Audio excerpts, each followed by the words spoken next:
Okay, now that we know how to apply materials to objects, we know how to do a quick render, we know how to set the environment background. What we're going to do now is take a quick look at the render scene tool, and that's this command here, render scene, and the next one along, which is the one I used earlier, was quick render.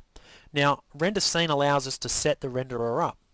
We can set the overall size of the render, and we have some program sizes here.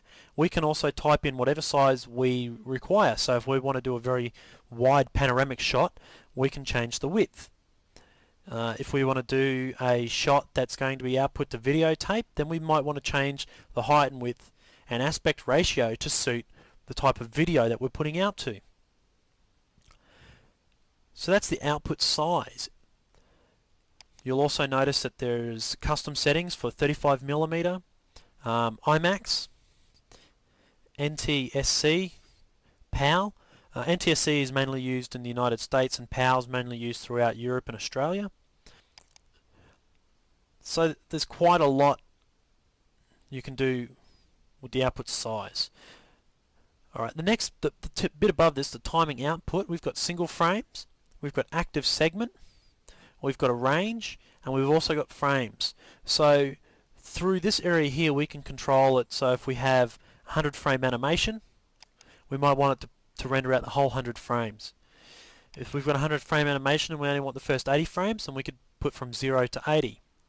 Or if we want to get frames 1, 10, 20, 16, 24 and 82, we can build a list of the frames we want.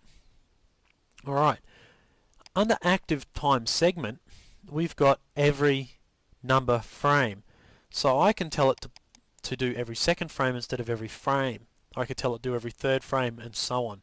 At the moment it's set to every frame. However, there's nothing in this file to be animated, so single frame is more than adequate. So let's look down at options now. Under options we've got video color check, and we do this because some colors will bleed on videotape, or they'll appear to bleed on the television. Reds and blues are the usual culprits, so you can have a video color check. Atmospherics if you're using effects, super black, which is a particular color black. You got render hidden objects. You might have used the display palette to hide objects and you might want to see them at render time. You've got force two-sided. This option is used if some of the models that you've used aren't quite built correctly and some negative faces are facing the point of view. This will force the negative faces to render. And then you've got render to fields. Now this is used when you're going to put out to videotape, because videotape doesn't go frame by frame like film does. Videotape actually interlinks two frames. So one frame actually consists of half the shot before and half the shot to follow. And then we've got output.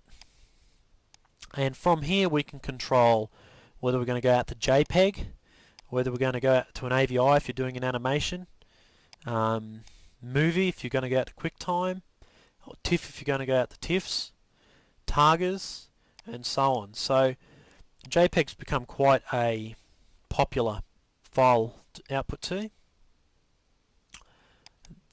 The next area down, we've got devices. Now, if you've got a output device like a digital hard drive, you can output directly into that. This is a fairly rare event, and you'll probably only ever find them in production houses, places like that. Alright, we've got the virtual frame buffer, which is the picture that shows you what's going on as it's rendering. And then we've got net render.